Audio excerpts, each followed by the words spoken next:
할렐루야. 오늘도 우리와 함께 하시는 하나님 앞에 기도하면서 목요 예배 시작하겠습니다. 기도하겠습니다. 하나님 아버지, 오늘도 우리가 하나님 앞에 예배하러 모였습니다. 하나님을 사랑하고 하나님께서 우리에게 베푸신 것으로 힘을 얻으며 하나님 앞에 우리가 어떻게 살아가야 할지를 잘 인도받는 진리의 사람들이 되게 도와주시옵소서. 예수님의 이름으로 기도하였습니다. 아멘. 하늘에 계신 우리 아버지여, 이름이 거룩히 여김을 받으시오며 나라의 마옵시며 뜻이 하늘에서 이룬 것 같이 땅에서도 이루어지이다. 오늘날 우리에게 일용할 양식을 주옵시고 우리가 우리에게 죄 지은 자를 사하여 준 것 같이 우리 죄를 사하여 주옵시고 우리를 시험에 들게 하지 마옵시고 다만 악에서 구하옵소서. 나라와 권세와 영광이 아버지께 영원히 있사옵나이다. 아멘. 찬송가 421장 함께 찬양하겠습니다. 421장입니다.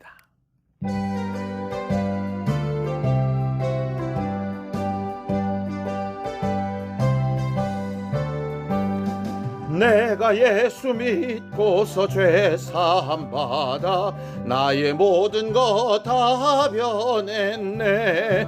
지금 내가 가는 길 천국길이요 주의 피로 내 죄가 씻겼네. 나의 모든 것 변하고 그 피로 구속 받았네. 하나님은 나의 구원 되시오니 내게 정죄함 없겠네. 주님 밝은 빛 되사 어둠에 치니 나의 모든 것 다 변했네. 지금 내가 주 앞에 온전케 됨은 주의 공로를 의지함일세. 나의 모든 것 변하고 그 피로 구속 받았네. 하나님은 나의 구원 되시오니 내게 정죄함 없겠네. 내게 성령이 임하고 그 크신 사랑 나의 맘에 가득 채우며 모든 공포 내게서 물리치시니 내 맘 항상 주 안에 있겠네. 나의 모든 것 변하고 그 피로 구속 받았네. 하나님은 나의 구원 되시오니 내게 정죄함 없겠네. 하나님, 오늘도 하나님께서 우리에게 베푸신 은혜 위에 하나님께서 우리에게 본을 보이신 모습대로 살아가기 위하여 진리로 잘 인도받는 과정이 되게 하여 주시옵소서. 믿고 의지하며 간구하는 모든 일에 들으시고 응답하시며 신원하시는 하나님을 믿고 의지합니다. 하나님께서 우리와 함께 하시는 증거를 날마다 나타내며 살게 하여 주시옵소서. 믿음으로 언금한 손길들 위에 복을 주시고 하나님의 나라가 늘 우리 안에 이루어져 가는 것을 보며 드러내게 하여 주시옵소서. 예수님의 이름으로 기도하였습니다. 아멘. 하나님의 말씀은 잠언서 22장 22절에서 29절까지 말씀을 함께 합독하겠습니다. 잠언서 22장 22절에서 29절까지 말씀입니다. 함께 읽습니다. 시작. 약한 자를 그가 약하다고 탈취하지 말며 곤고한 자를 성문에서 압제하지 말라. 대저 여호와께서 신원하여 주시고 또 그를 노략하는 자의 생명을 빼앗으시리라. 노를 품는 자와 사귀지 말며 울분한 자와 동행하지 말지니 그의 행위를 본받아 내 영혼을 올무에 빠뜨릴까 두려움이니라. 너는 사람과 더불어 손을 잡지 말며 남의 빚에 보증을 서지 말라. 만일 갚을 것이 내게 없으면 내 누운 침상도 빼앗길 것이라.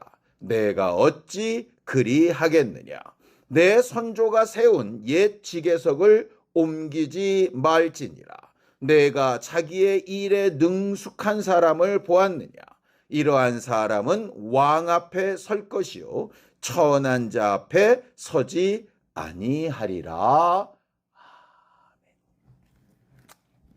우리 하나님은 온전하시고 선하신 하나님이십니다. 예수 그리스도께서도 선한 이는 오직 한 분뿐이시니 하나님이시라고 그렇게 말씀하셨죠.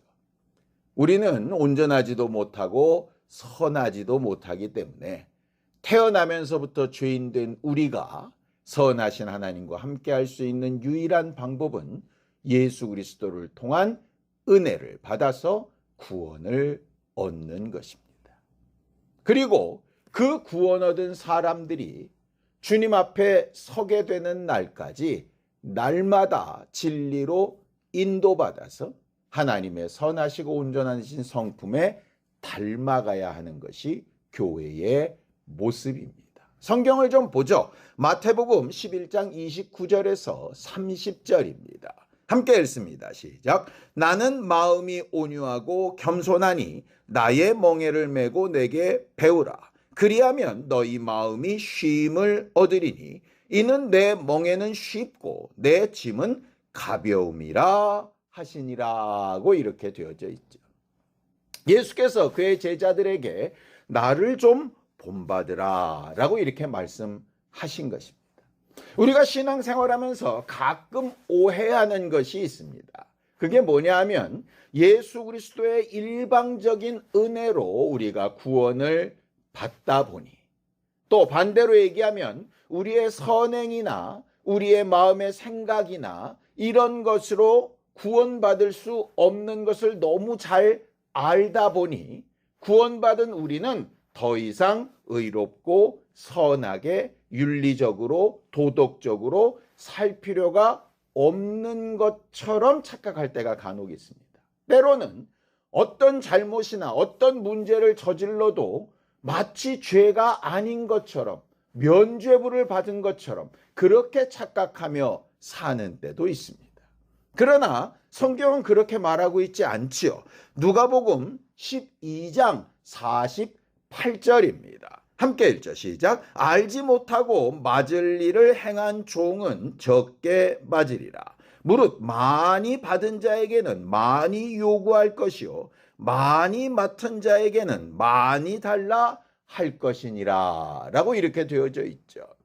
선하게 살아야 되는 걸 아예 몰랐다면, 예수 그리스도의 선함이 우리에게 어떤 은혜가 되었는지를 차라리 몰랐다면 그 모르는 대로 적게 맞겠지만, 선하게 살아야 되는 것도 알고 선하신 하나님과 함께 해야 되는 것도 알고 선하신 예수 그리스도의 은혜로 구원받았다는 것을 알면서도 선함과 상관없이 예수 그리스도의 성품과 상관없이 임의로 사는 것에는 많이 달라 하실 것이고 많이 책임을 묻겠다라고 그렇게 말씀하신 것이죠. 성경은 우리가 신앙생활하면서 염두에 두어야 될 신앙윤리라고 불려지는 부분들을 이렇게 가르칩니다. 가장 대표적인 것이 뭐겠습니까? 바로 십계명입니다. 십계명에 두 가지 종류의 계명들이 있죠. 우리가 잘 아는 대로 1계명부터 4계명까지의 대신계명, 하나님에 대한 계명이 있고, 또 5계명부터 10계명까지 대인계명, 사람에 대한 계명이 있습니다. 무슨 얘기입니까? 하나님의 사람이 되었다면 하나님에 대한 신앙윤리와 사람들에 대한 신앙윤리를 동시에 행하며 살아야 한다라고 이렇게 말하는 거죠. 물론 이렇게 말하면 그건 구약의 율법 아닙니까? 예수 그리스도의 구원과 상관없지 않습니까? 이렇게 말할지 모르겠습니다.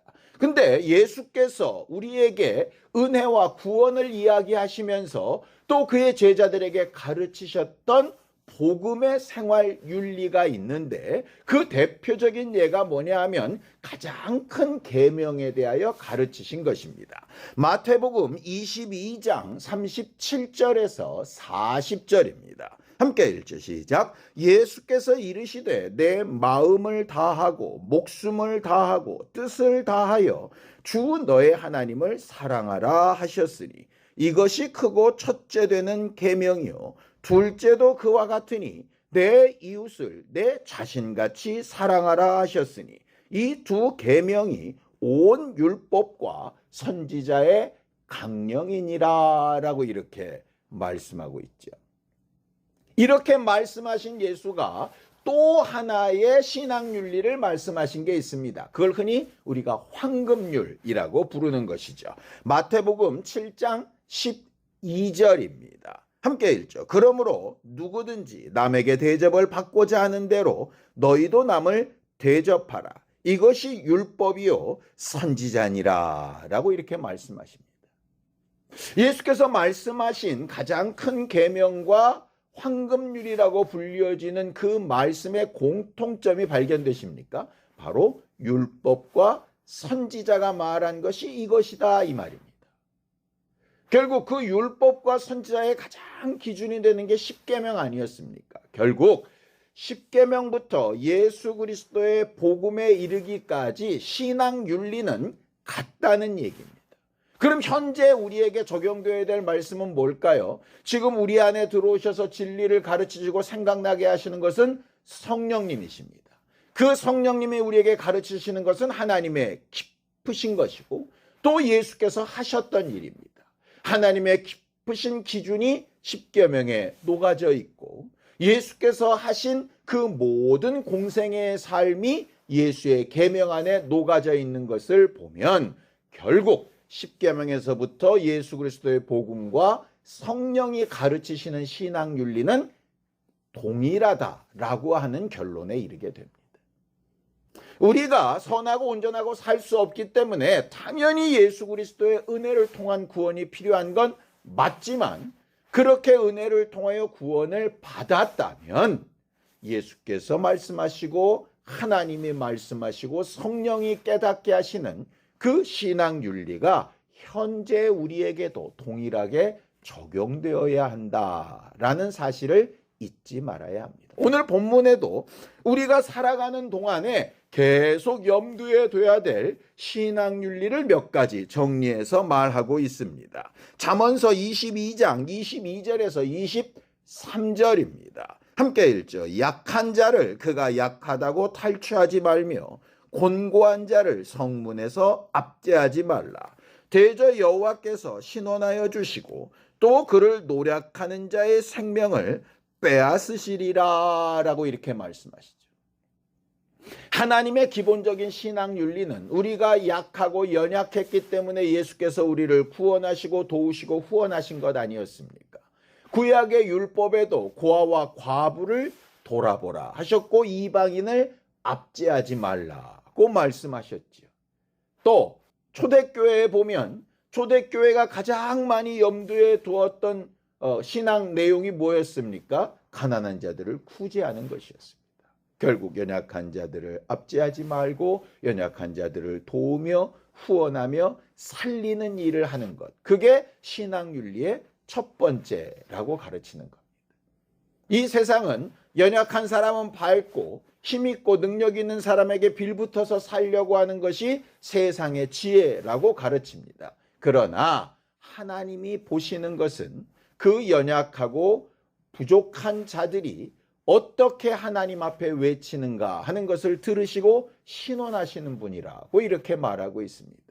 우리들의 신앙생활의 중심에 무엇이 신앙윤리가 되어야 되는지 생각해보는 우리 모두가 되기를 바랍니다. 두 번째는 뭡니까? 잠언서 22장 24절에서 25절입니다. 함께 읽죠. 노를 품는 자와 사귀지 말며 울분한 자와 동행하지 말지니 그의 행위를 본받아 내 영혼을 올무에 빠뜨릴까 두려움이라 라고 이렇게 되어 있습니다. 이런 사람들과는 사귀지 말아라, 함께하지 말아라, 뭐 이런 말씀입니다.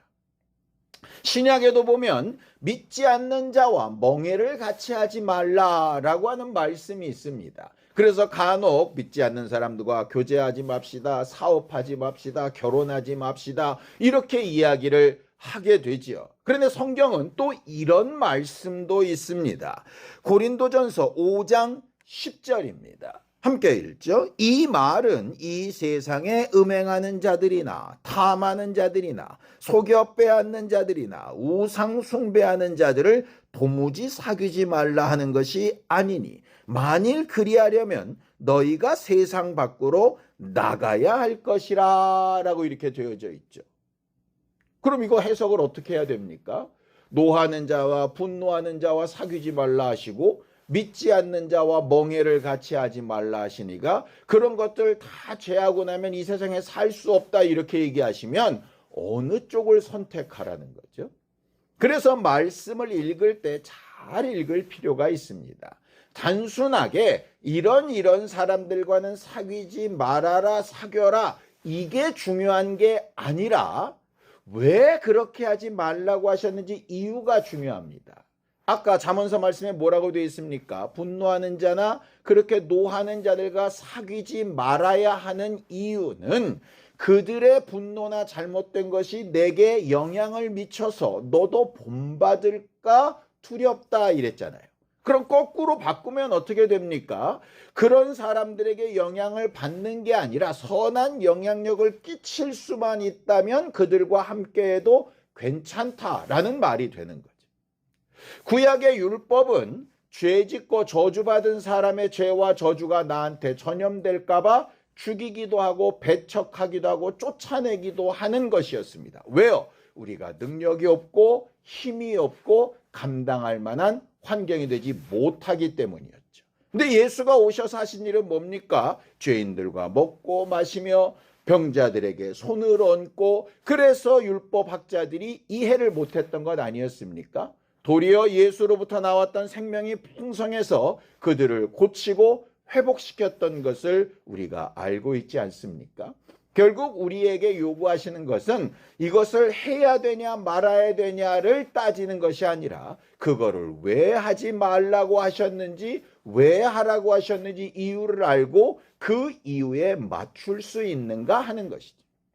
믿지 않는 자와 멍에를 같이 하지 말라는 것도 도무지 만나거나 사귀지 말라는 것이 아니라 그 방향이나 목적이나 행동 양식을 똑같이 동일화되지 말아라 라는 말씀입니다. 그리스도인의 신앙 윤리는 차별은 하지 않되 그들에게 영향을 받는 게 아니라 선한 영향을 끼치는 존재가 돼야 된다라고 하는 말씀이죠. 세 번째는 잠언서 22장 26절에서 28절입니다. 함께 읽죠. 너는 사람과 더불어 손을 잡지 말며 남의 빚에 보증을 서지 말라. 만일 갚을 것이 내게 없으면 내 누운 침상도 빼앗길 것이라. 내가 어찌 그리 하겠느냐. 내 선조가 세운 옛 지계석을 옮기지 말지니라. 이렇게 되어 있습니다. 보증 서는 문제도 마찬가지입니다. 보증을 서라 말라 하는 문제가 아니라 보증을 서게 되면 어떤 문제가 벌어지느냐. 네가 감당하지 못할 때 내 있는 것까지 다 빼앗기게 될 거다. 그러니 서라 서지 말라가 아니라 네가 그것을 설 수 있는 능력이나 한계가 되는가라고 하는 것을 따져보라는 거죠. 거기 옛 선조의 지계석이란 얘기가 바로 그런 부분입니다. 네 한계를 분명히 알고 한계로 감당할 수 있다면 네가 하되 감당할 수 없다면 도움을 요청하든지 하나님 앞에 의뢰해서 하나님의 능력으로 감당할 수 있도록 해야 할 것이 아닌가? 네 자신을 잘 돌아보고 정직하라 라고 하는 거죠. 남들한테 잘 보이려고 있지도 않은 능력이 있는 것처럼 말하거나 거짓을 행하지 말고 정직하게 자기를 돌아보라 라고 하는 말씀입니다. 마지막은 이렇게 되어 있습니다. 잠언서 22장 29절입니다. 내가 자기의 일에 능숙한 사람을 보았느냐? 이러한 사람은 왕 앞에 설 것이요 천한 자 앞에 서지 아니하리라 라고 되어 있죠. 이건 성실하게 자기의 일을 능숙하게 잘 할 수 있도록 연습하며 그렇게 행하라 라고 하는 것이죠. 장인 정신을 가지라는 말과도 같은 뜻입니다. 여러분 생각을 해봅시다. 연약한 자를 압제하지 말고 도와주며 삽시다. 또 함께 동행하고 사귀어야 될 자를 잘 구분해서 그 경계를 넘어서지 맙시다. 또 내가 할 수 있는 한계를 분명히 알고 책임질 수 있는 한계 내에서만 하려고 정직하게 자기를 돌아봅시다. 자기에게 맡겨진 일을 정말 성실하게 열심히 잘 행합시다. 이건 예수 믿지 않아도 세상의 일반적인 사람도 부인할 수 없는 윤리의 문제입니다. 우리가 흔히 쓰는 말 맞다나 아니 하나마나한 이야기, 다 맞는 이야기, 누구나 다 그렇게 생각하는 이야기, 그런 얘기를 성경에 도대체 왜 써놨을까? 우리는 잘 알지요? 누구나 다 맞다고 생각하는 그 이야기대로 우리가 살아가지 못하기 때문입니다.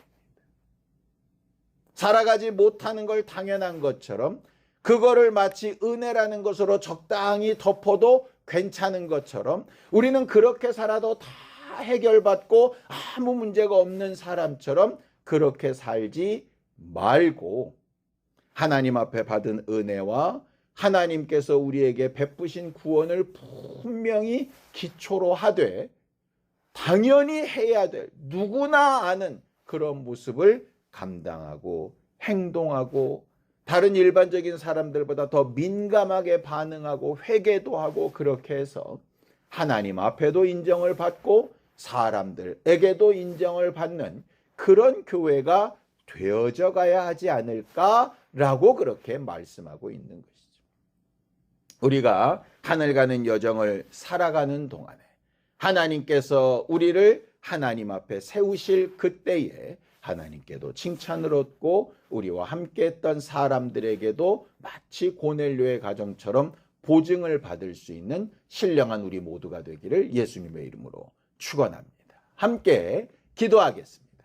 하나님 아버지, 우리를 도우셔서 온전하지 못하고 선하지 못한 우리가 주 예수 보혈의 은혜로 구원을 받아 하나님의 자녀가 되게 하셨사오니 하나님께서 우리에게 약속하신 대로 변화를 받아 하나님을 닮아가며 하나님의 이름에 걸맞고 하나님께서 우리에게 부탁하신 바를 잘 감당할 줄 아는 신앙 윤리를 잘 세워 살아가는 교회들이 되도록 도와주시고 우리를 통하여 예수의 은혜도 주를 닮아가는 삶도 잘 영향을 미쳐 다른 이들이 변화를 받고 살아가는 일에 사용되어지는 도구들이 되게 도와주시옵소서.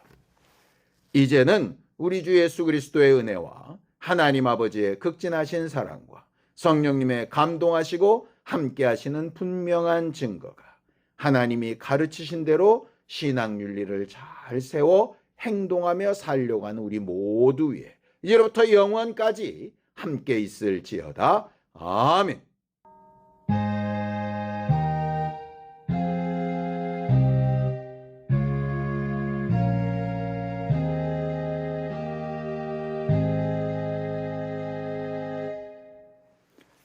하나님이 가르치신 대로 당연히 해야 될 일들을 잘 감당하기 위해서 함께 기도하시겠습니다.